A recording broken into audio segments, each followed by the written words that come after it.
All right. Thanks so much for coming to our annual webcomics festivities.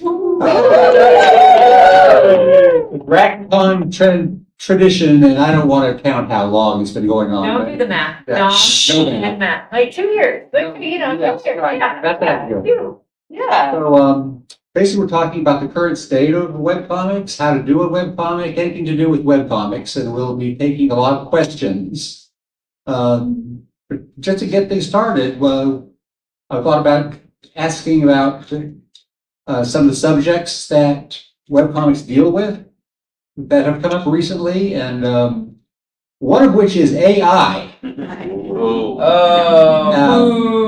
And this impacted me a few months ago when my comic strip character Bethany was scraped and appeared in, and someone put her in a comic of their own. How did you know she was great? How did you find out? About a year ago, a list of cartoonists was released, about 100, 200 names, and I was on the list. Oh. Yes. So I wasn't surprised when this happened. Okay. But it was a lame, obvious gag that they put her in. She's a goth, and so she was wearing, how do I decide on which black outfits to wear? Like the most obvious gag possible. But so far, that's been my experience with AI, getting my intellectual property stolen. So I'll throw it out to. You're not gonna, okay. I had one and I'm trying to remember what it was. Okay, all right. So, AI, I think for a lot of people is going to be somewhat of a complicated thing, right? Because on the one hand, I think AI can be seen as a thing that can really help us get more done and, do workflow. And these are all the buzzwords, right, that are going to be used about AI. And whilst I think that is lovely, and, I even for a hot minute thinking of our comics, thinking like, what could I allow myself to do? Ultimately, I don't want to get rusty, guys. And like, this is the thing is when we start to rely too much on technology, and I even see it like in webtoons. So, most webtoon comic artists will use Clip Studio, and Clip Studio has those maquettes, right? Basically, that you can trace over. And Jiminy Christmas, you can tell. And you can tell too that those artists have not had to do the hard work of trying to be dynamic and actually draw different proportions and, do like fancy, like interesting, like foreshortening and stuff because they've just been dealing with the maquettes all their life.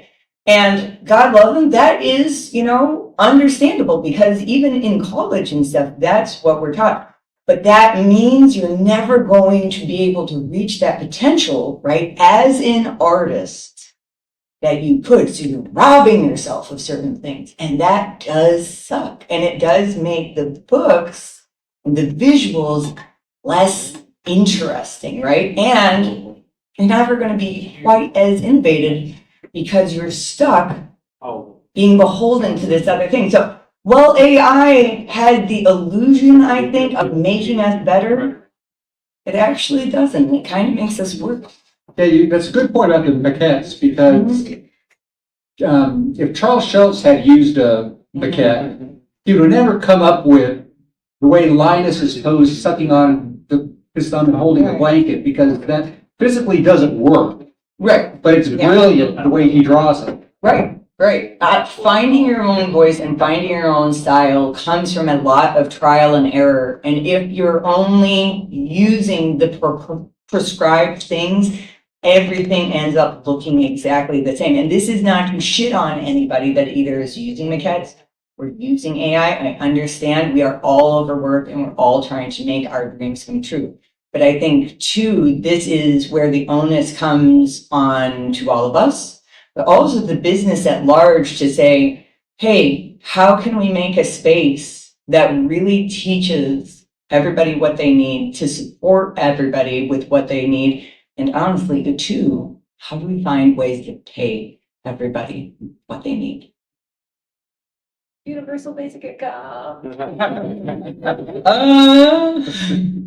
They just did the research that said that, in the 70s, they were, the minimum wage was basically $66 an hour. Mhm. So all of the old guys going, oh yeah, I did burger flipping for a summer Yeah. and I could cover my college and buy a house for cash outright. Yeah, you could. You were getting paid $66 an hour for Yeah. flipping burgers. Anyway. Yeah. Sorry, no, I've been dwelling on that a little. Yeah. So who here wants to do a webcomic? Who here does a webcomic? Oh, that's a different, okay, well, that's, yeah. No. Okay, so, do we want to do how to do a webcomic Yeah. from, yeah, Yes. no, do we want to do how to make a Well, income from a webcomic?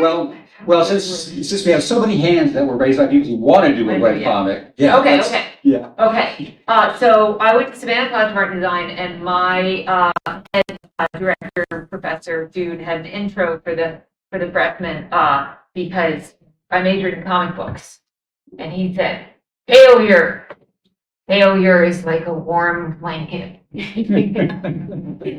And somebody came up and they said, oh, your comic inspired me to do my own webcomic. And I said, I am so sorry. And the next year he came up and he said, okay, so I've been doing it for a year and now I know why you apologize. This is hard. And then he showed up the second year and he said, this is hard and I'm not getting paid. And it took me 6 years before I started making an income. I also had a lot of housemates and I knew how to be poor. So yeah, as far as making it, there's a lot of webcomic people who are on someone else's health insurance. So yeah. Or enjoy the Obamacare. Yeah. Oh, the Obamacare. The ACA is your friend. Yeah. Yeah, so I think that starting out, before the movies, anybody in comics was doing it for the love of comics. Nobody was doing it to get rich. And the movies happened. And then this one guy turned to the comic people and he was like, so how do you get into comics? Because I want to make a movie. And that's where the money is. So how do you do these comics? And we were like, oh, you sweet summer child. You know. The fact that even in comics, the guys who do all the work, Jack Kirby, did not get all the credit. Stan Lee, the people who own the companies tend to make all the money, not the artists. I quickly realized that I could either be really famous and not make any money, you go to the publisher, or I could be, have like 300 fans and actually make a living at it. Because you either work for a company and they'll get you distributed to all of the stores, but you're going to make a very little income, or you do it yourself. You do everything, and you get all of I think the music industry found this out. The guys were like, oh, I could actually sell my own stuff to the fans and get all of the profit. Now, I was also setting up my booth yesterday, ranting about how I'm not an engineer and I don't know how to set up cardboard boxes that won't fall over on me. I'm an artist, damn it. I don't know layout and advertising and sales and how to set up the table to draw the eye to the product and even just like making the price tags. Like there's a design element. So yeah, my dad was was a soapstone sculptor, and he met my mom, and my mom ran the business. She did the bookkeeping, and she scheduled the sidewalk art shows, and she organized all the commissions. And my brother and I were both, artists, desperately want to find an Elizabeth Breeden. Yeah. And I would turn to other comic artists and be like, so where do you find a girlfriend? Like, I'm looking for a wife. Because my husband, he figured out how to do Amazon referrals, which at the time you clicked a link and then whatever they bought, you got a commission, you got a percentage of, and somebody bought a television. and I got like $50 because they clicked the link, and that doesn't happen. But he found that kind of thing. So how would you tell Well- somebody who wants to do it? Well, I'll hop on the, thing raised about the people who support you. But you just said you have about 300 people? Yeah. I have about 200 people who are on Kevin and Kel's patron program, which is called the Kel's Angels. I have a lot of income streams with Kevin and Kel, most of which just bring in just a few dollars a year. It's the patrons who keep me going. I have patrons who can sign up at a $20 a year level, and it goes all the way up to a $500 a year level, which you get to be in the strip. This is my patron week, where all the things that Kevin and Kel this week are actual people drawn as the species of their choice. And they appear in the strip and interact with the characters as canon characters. That's at the $500 level. If you're at the $20 level, you get a button. But they're the ones that keep me going. That's the bulk of my income is for Kevin and Kel from the patrons. And what you're doing with a non-paying audience is trying to build up people who can't live without you, who they have to have that fix, either as daily or 3 times a week. They have to have it. And if you get that, and you get enough people, it doesn't have to be tens of thousands. It can be in the hundreds. That'll keep you going. Yeah, you gotta have a regular schedule. And so if you decide that you're gonna post once a week or twice a week or something, you have to stick to it. And if you're gonna miss one, do a little sketch that says, hey, because they did a study with slot machines. And if you pull the thing and you get the thing, and you pull the thing and you get the thing, as soon as you pull it and you don't get the thing, you will give up faster. You won't necessarily come back to the website when, if you know it's going to be divided. So, posting on a regular basis. And then, I always likened it to a coffee shop that gives away coffee for free, but sells swag, the merchandise, the t-shirts and the hats and stuff. And so you get people used to coming in for their fix and, giving away the webcomic for free. And then Patreon is how to make money at webcomics. For me, at least, Patreon, Kickstarter, conventions. I do a little bit of merchandise, but not much. And I think a lot of people do webtoons and whatever the other.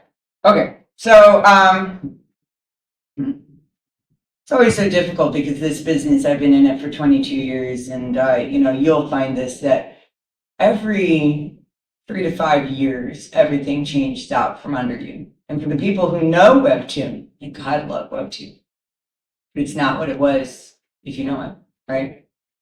And, I was on Webtoon for years, love it. But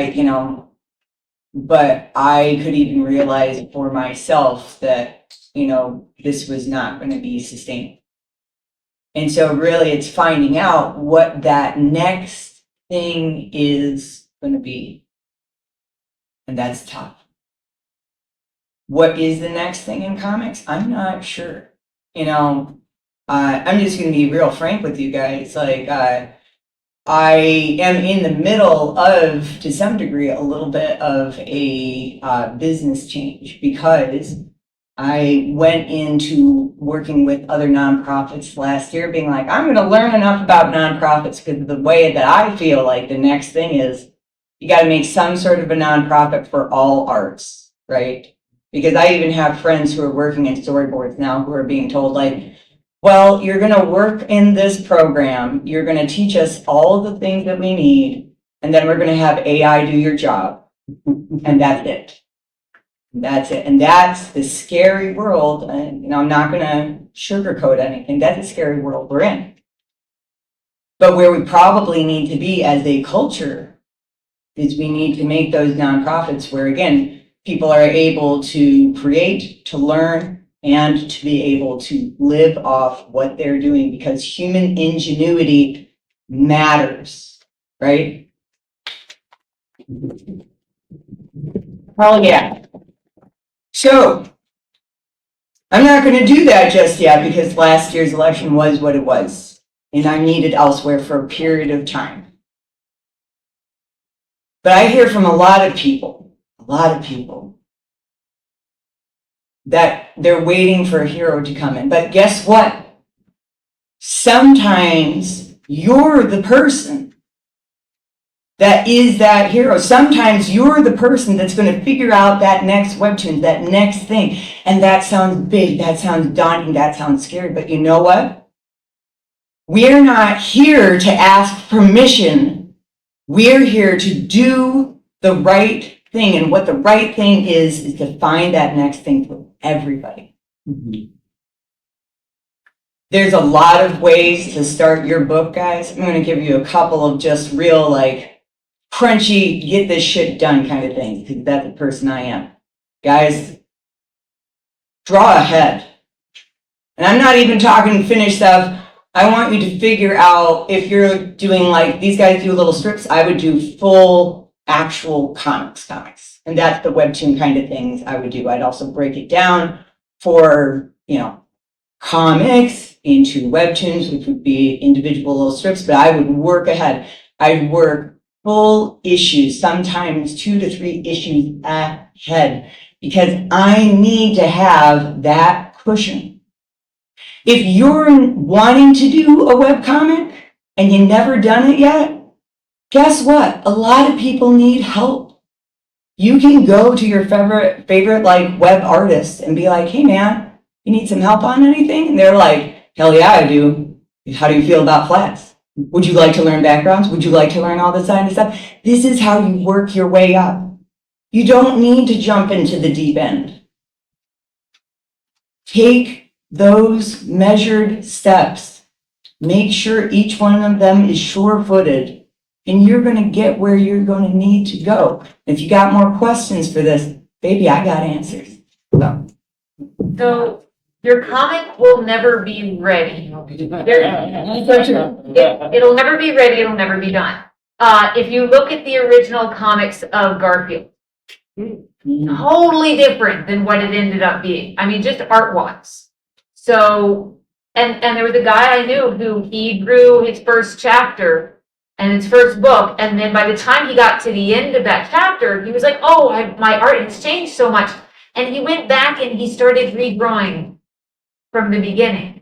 Last I heard, he's on his like 10th year and he's still redrawing the same chapter over and over.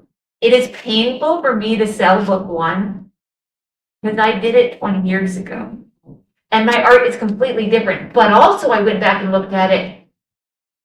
And the ideas are so good because I was in my 20s. And they're totally different, just vibe and energy. And the most popular webcomic out there is XKCD. It's a stick figure. Say what you gotta say and say it however you want. When I worked at the comic shop, we sold the first 2 books of something because the art was good. We never sold the 3rd book if the art was good and the writing was bad. If the writing's good, it doesn't matter what the art is. So if it's stick figures, if it's cut out photos of you and your friends, it doesn't matter. As long as you're saying something with it, it's the writing that pushes it forward.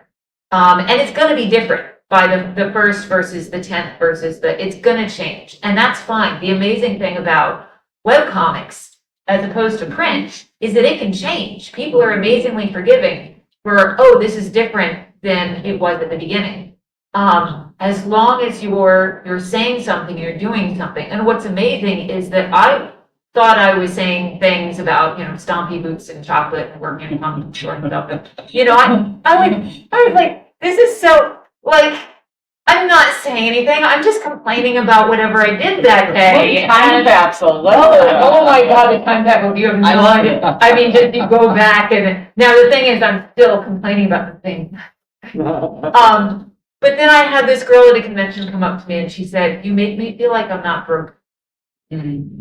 Word. I was doing all this stuff that I thought, oh, look at how weird I am, that I'm doing this or I'm freaked out about this. And it turns out that there was a lot more other people out there who had the same feelings and the same thoughts. So your webcomic won't ever be ready.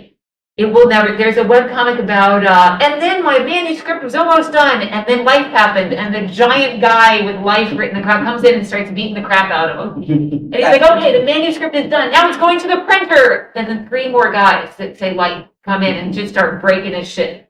And it's never going to be ready. It's never, you got to do it. You just got to post it and keep going, keep posting it. Because you're going to learn so much along the way. Oh my God, the shit that you didn't plan for, that you're like, oh crap, how do I do this? Or I don't think I put a URL on my comic strip until somebody reposted it on Reddit and it like, the views shot through the roof. And I was like, hey Reddit, could you put my URL on this comic that somebody stole?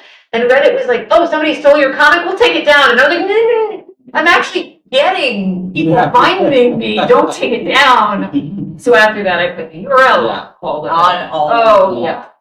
Embedded in the. Oh, yeah, no, in the little thing, and making sure you can like crop it out or something. Should we between your pens. open up further? Oh, yeah, we can open up, yeah. Yep.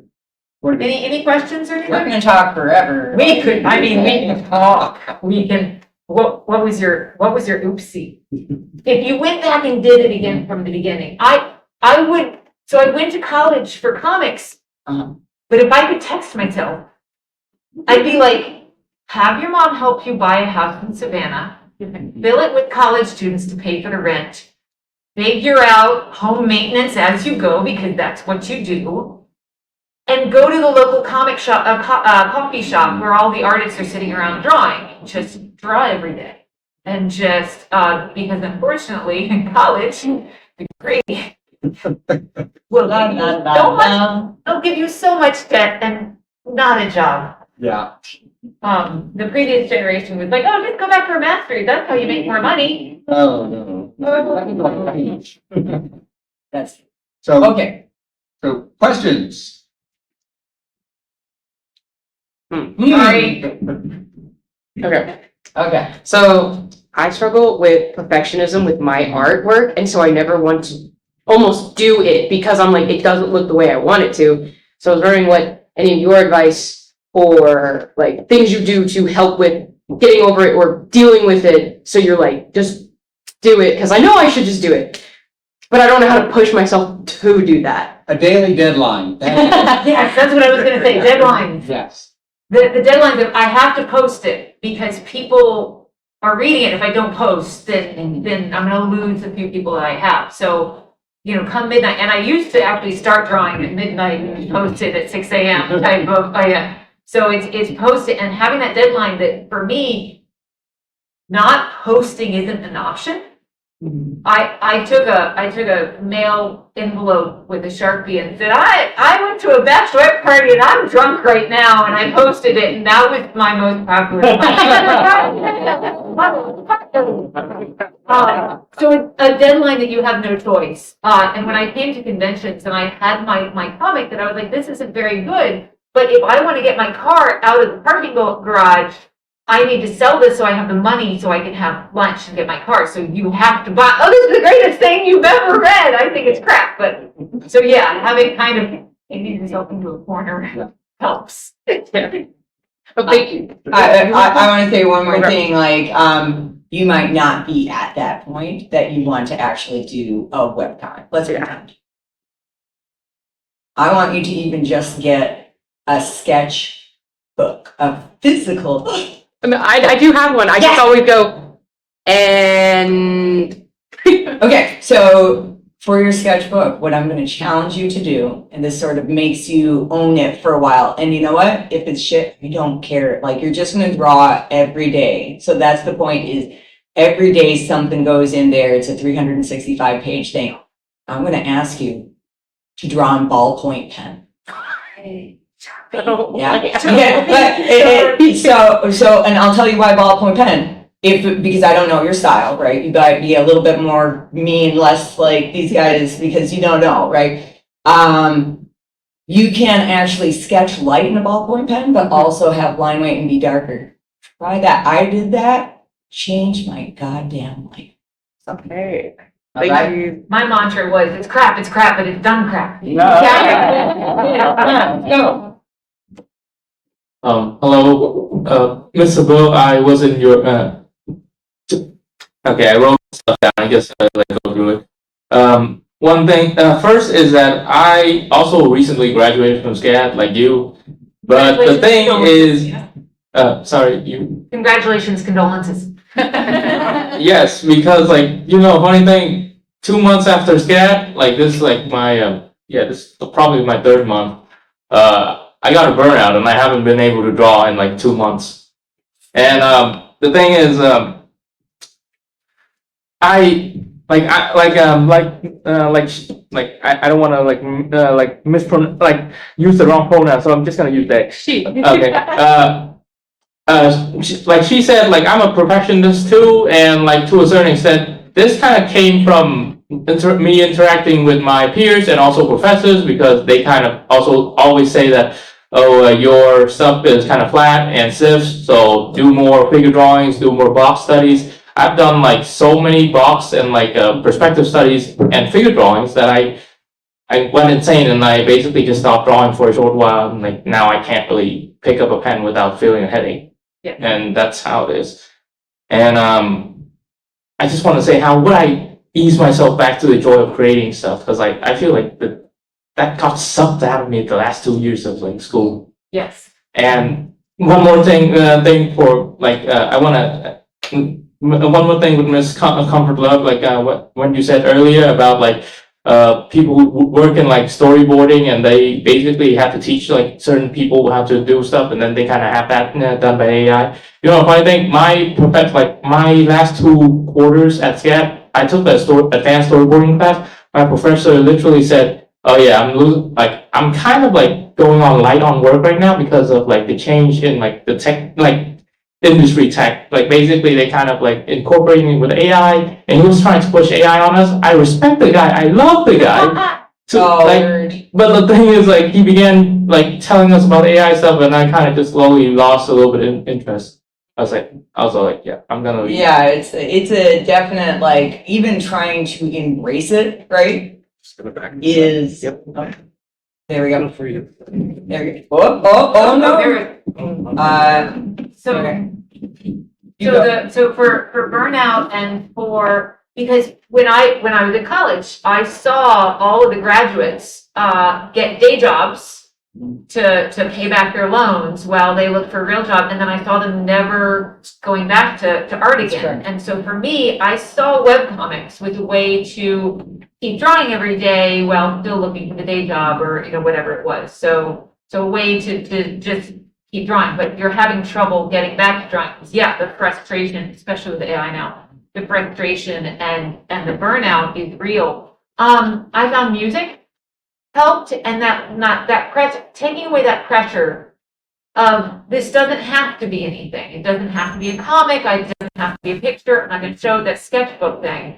And for me, coffee shops, going to a busy coffee shop, somewhere busy, or just where there's a lot of people walking through, or public, kind of that noise, that ambient noise and that energy, I can draw a lot easier. If I'm at home in an empty room, I cannot get the pencils done. I can't get the writing done. But if I'm in an environment with a lot of other people, that kind of helped me, get drawing. And maybe a meetup, if you do like an artist meetup where you're hanging out with other artists. I never get any drawing done, but just that interacting with other people. We are very,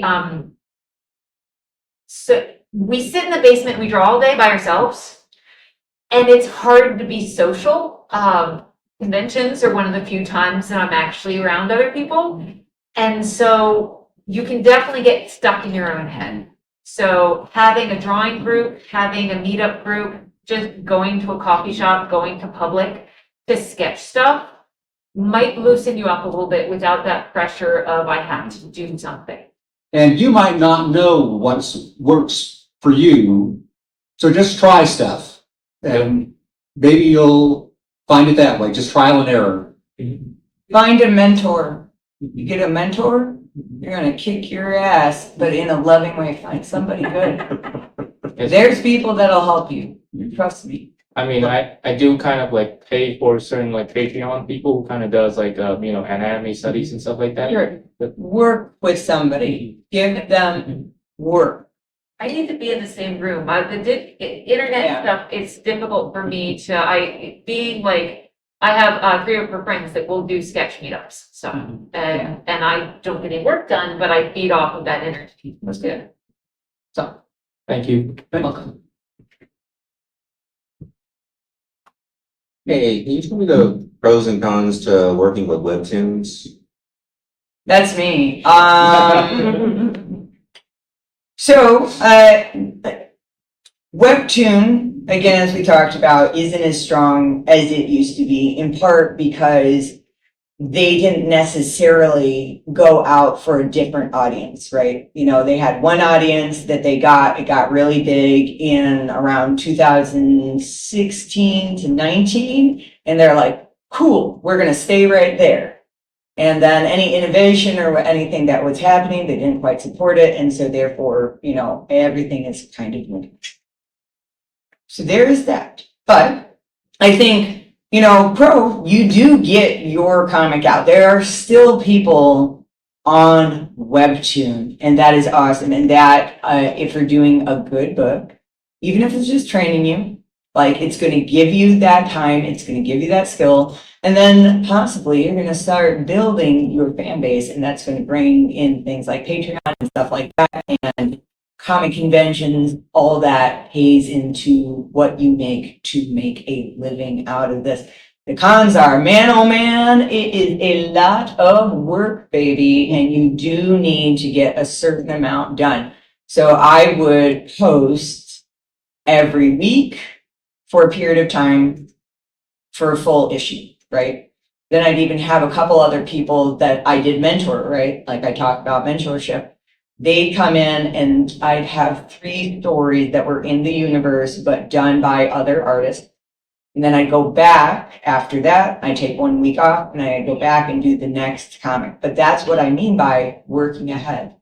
You work ahead, you get it done, and then you're not scrambling. Because what you do want, if you're working on something like Webtoon, depending on what it is that you're doing, right? You do want to put that best foot forward, because people, unfortunately, do judge you by that first issue, because that's what they're sent back to on that. Like, they're not finding issue 512. What is episode 1? So you do want to make it strong, and sometimes, yes, on Webtoon, you might need to go back and spruce things up just a little bit. I've seen many artists do it there, but it does pay off. So work ahead, work strong, find a mentor. Don't do it right now. You will get there. And if you want any more advice, you can always find me in Artist Alley. You can always find me online. I've been doing this for 22 years, guys. Everybody's been doing it. These guys have been doing it longer than me. Longer. Yeah. Say Old road. it out loud. How long? Fast Track came out in 1984. Devil's Panties started in 2001. Oh yeah, I do Devil's Panties.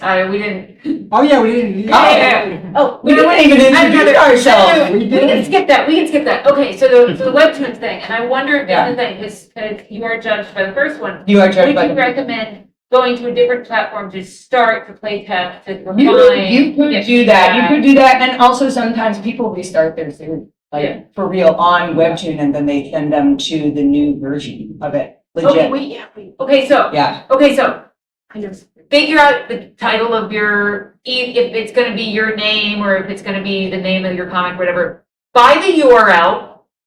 Also true. Buy the first step 1. Buy the URL. Try to set up so you can have a website where all of your stuff goes, because social media is not yours and it can be deleted. Mm-hmm. Webtoons. Absolutely. Webtoon yeah. could go away tomorrow. Yeah. So when you post, so what I do, I have the devilspanties.com because devilspanties.com is the fan site because I didn't buy the URL. So, Oops. so I have the devilspanties.com, I post it on there, and then I use Fedica, Fedica, to aggregate to all social media. Instagram, Blue Sky, Mastodon, like 4 more. There's There's so many. and there's more and more and more because, God damn it, I figured out MySpace. Why do we have to do another thing? How dare you? Oh yeah, Facebook. All that other shit that I've been, oh, we have to do another one? I already made an account for it. So there's always going to be new ones, but you always have your URL on whatever is posted on any social media. And then if you're lucky, somebody will steal it and post it on Reddit. And it has your URL on it where they can go back and they can see all the other stuff. And you might sell advertising on your website, but that also doesn't do very well. That's not what it used to be. It used to be a very different system. Yeah, okay, so we're Like we specified, it changes every 3 to 5 years. Such is the way.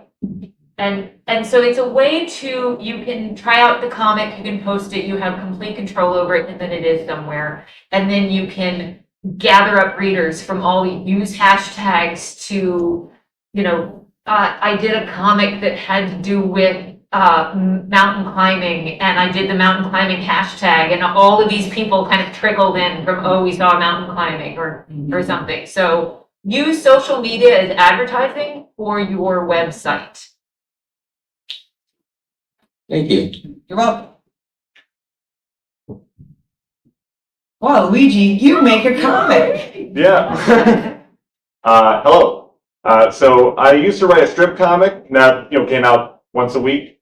Now I'm working on a chapter comic. What would you recommend for releasing chapter comic content online? Hi. I know. Chapter comics, two things. So make them first in comic form. Do all your layouts that way. And I'll tell you why. Because taking the webtoon format and then converting it into comics that you can sell physically, very hard. Next to impossible, look like ass. Like, I love a lot of the webtoons and they put out their comics, awful layouts, terrible. And all the creators know it too. But they didn't think ahead. They just thought, I'll just make the webcomic and that's great. And it just doesn't work out. So because you do want to sell these things, this is how I make a lot of my money, selling books. Start that way. Then what you're going to do is you're going to take those layered files and stuff like that, and you're going to break them up. I will show you at my table if you want me to. Break them up and put them into chapters. Usually I take about 2, like a scene, right? 2 to maybe 3 pages is going to be a chapter. So when I was talking about doing actual issues and finishing your issues, baby, that's what you're going to do. Is you're going to finish your issues in comic form, and then you are going to break it up, right? Because you've got everything in layers, and you are going to put it into that infinite scroll, chapter webtoon format. So yeah, that's how you're going to do it.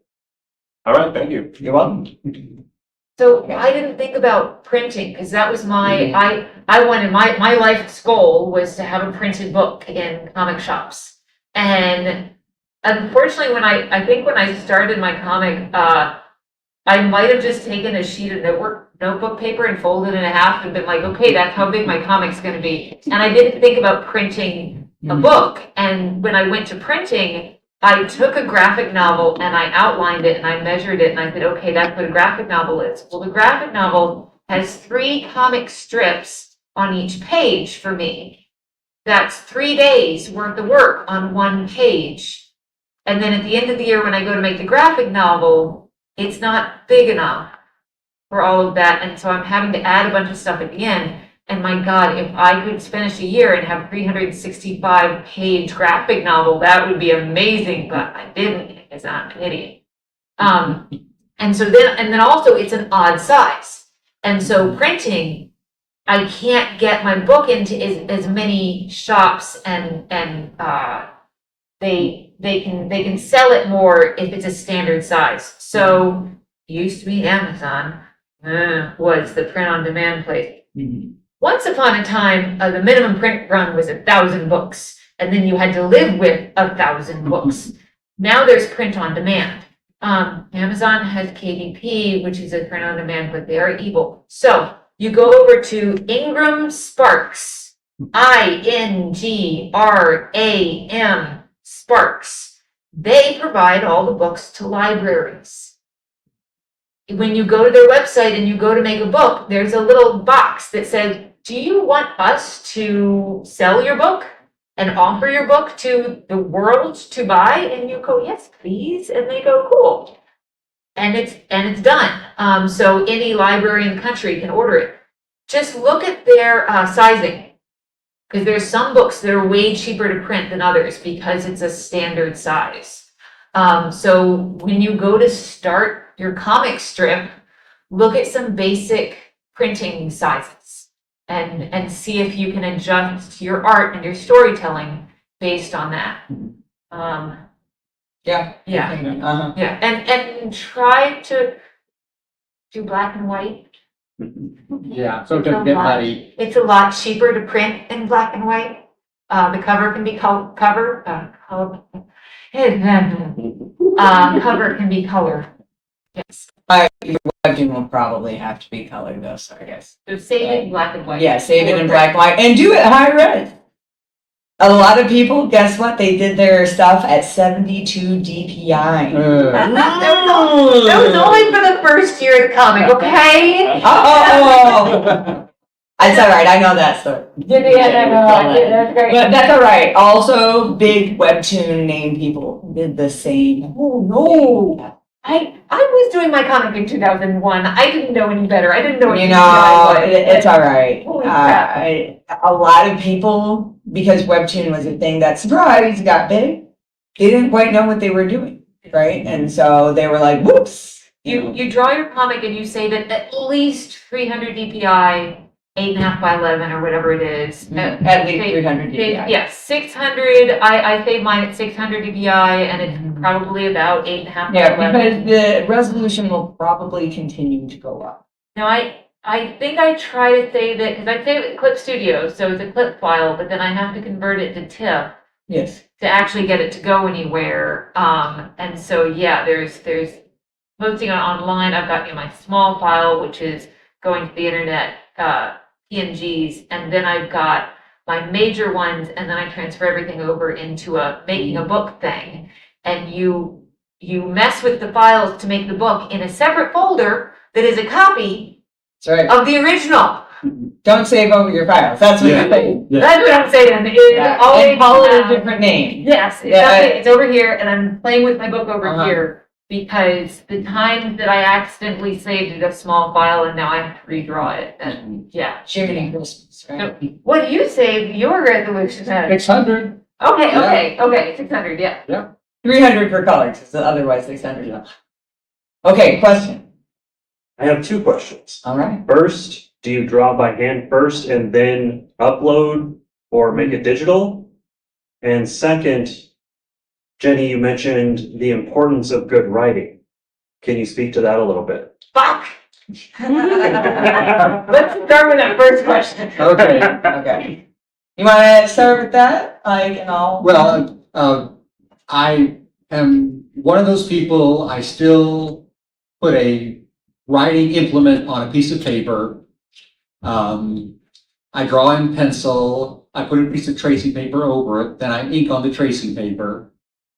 And then I take the inked version on the tracing paper, then I put it into Photoshop and visualize it. But it all starts with that first piece of paper. It's just my preference. I like the feel of dragging something across a piece of dead tree. It's just the tactile sensation is part of what I actually like about the act of creation. But once it goes into Photoshop, then I start manipulating it, cleaning it up, adjusting the characters, moving things around. Anything can happen in the digital stage, but it has to have that first stage just for my personal preference.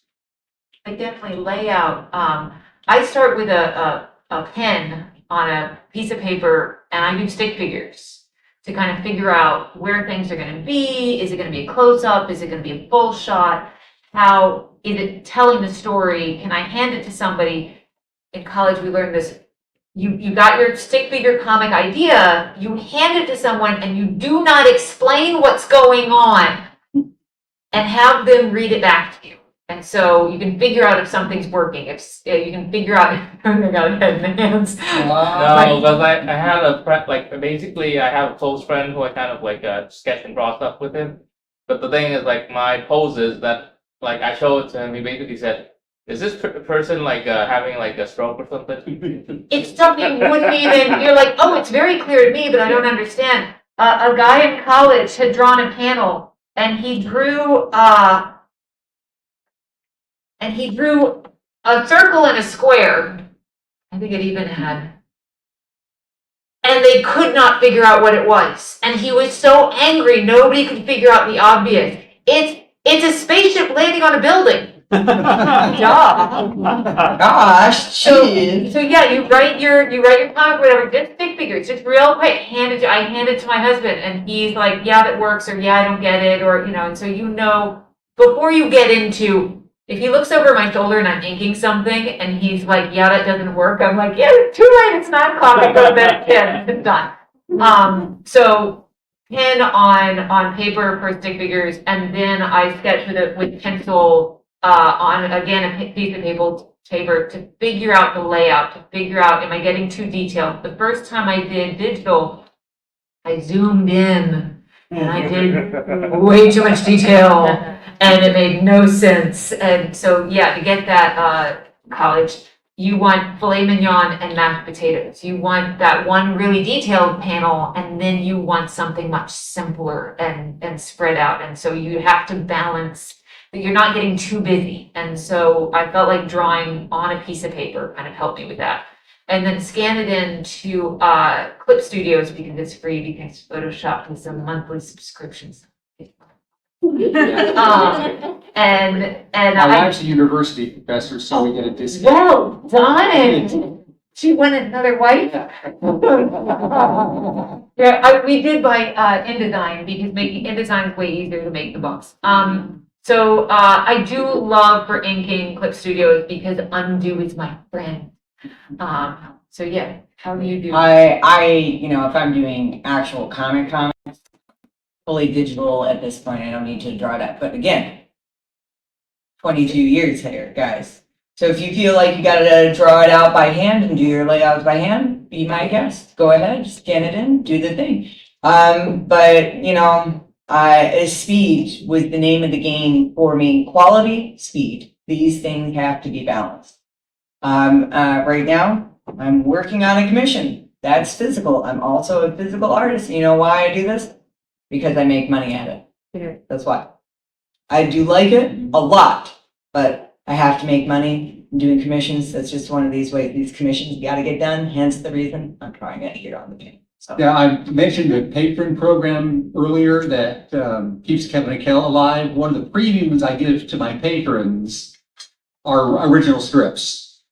If they were in digital form, I wouldn't have anything to offer, but I can give them at a certain level, the top 2 levels, an original strip of their choice. We got 5 more minutes. So, Yes, hello.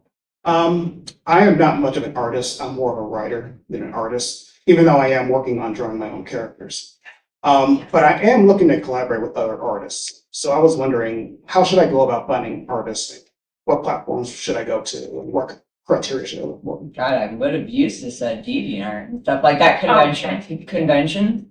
Like, so pseudo plug-ish for, Can you pay? Yeah. Oh, then yes. Oh, then you're gonna be great. Yes. Yeah, at conventions, you will meet other artists, like find, other people are going to be in groups on Facebook or whatever. Like, find your people. You can contact them online, but again, you can try and meet other people, even in Artist Alley, whatever. Chit chat with people, figure out what you want to do. I was going to say that Adam, my other half, is going to be running a panel called Teach You to Draw Anything. That's going to be over in the Americas Mart. There'll be, I guarantee, a ton of artists there, and you can even bring it up like, hey man, I'm looking for artists, and guess what? They will come to you and you will have some chats. If you like an artist, then see what they do for commissions. I'm sure Instagram and Yeah. stuff will have like a website. If you go to their website, they'll have like commission rates and stuff. And if you email them and say, hey, are you open for, this project? I can pay you, mention that, because it's, so, for exposure. Yeah, I know. And if they can't take the work, then they could probably recommend you to somebody. So yeah, you find a artist that you like, and then you approach them. And yeah, there's if you're willing to pay for the art, then it's yours, and you have more control over it, because of art writer team. There's always somebody who's way more into it, who's willing to go to the conventions and shell out the money for doing the conventions. And so yeah, going ahead and taking control of the project, because nobody's going to work on it as hard as you. And so knowing that, and having contracts, especially if it's a journal comic and other people are in it, you have them sign a release form. Ask me how I know. So yeah, We're almost out of time. Why don't we say, and Thank you. we'll cover more writing, like come to another, like we're all on a lot of panels. So, and two, we all have stuff if you want to come and get cards and find us in Artist Alley and stuff like that. So if you do want to come and talk to me, I'm at table 630. I will write it on a postcard for you as you leave the room here. I am going to be doing also a couple of awesome panels I'm very excited about. We're going to be doing Let's All Play an RPG, where we all make up a character together collectively. That's right. We are going to draw that character live, but importantly, the audience is going to play that character all together, all rolling the dice as we play a full RPG. And then we're going to do bug scientists and superheroes, and we're going to learn all about the bugs. We're going to then take that information and draw a superhero. So lots of live drawing, lots of storytelling. We're creating whole backstories live for those characters. It's a great audience participation thing. I'm very excited. I have cards for that as well. Otherwise, find me on @Comfort and Adam anywhere. Jennie, where can people find you? hi, my name is Jennie Breeden. I do a webcomic called thedevilspanties.com. You can Google that, and it's all over the place. Just don't Google it at work. Not actually satanic porn, but yes, you can find me at the America's Mart, 4th floor, aisle 500. You not know your table number. Yeah. Jennie. 508, 580. In the 500. It's been a very long day. A very long day. That's I great. have to close Hills tomorrow night. Yeah. I'm 45 years old. This is not the same convention I did when I was 20. Yeah. Yeah, so I'm 2 rows over from Jennie to table 310, so I guess that would make you 510. Does that sound No, about right? 508. There's an 8 in 508, there. I'm okay. definitely an 8 508. somewhere. So I'm at 310. I do On the Fast Track, Kevin and Kel, the longest running webcomic. It started in 1995. Do you have the longest running webcomic of? Yes, You have the world record. everyone before me has fallen by I the know, wayside. I know. That's gonna be me someday. Yeah, Not soon, right. not soon. Yeah. So, Kevin Kell celebrates his 30th anniversary on September 3rd. So we're doing it this weekend. And I also do Safe Havens since 1988, a fantasy strip about time travelers and mermaids and genetic mishaps. Again, look for me at table 310.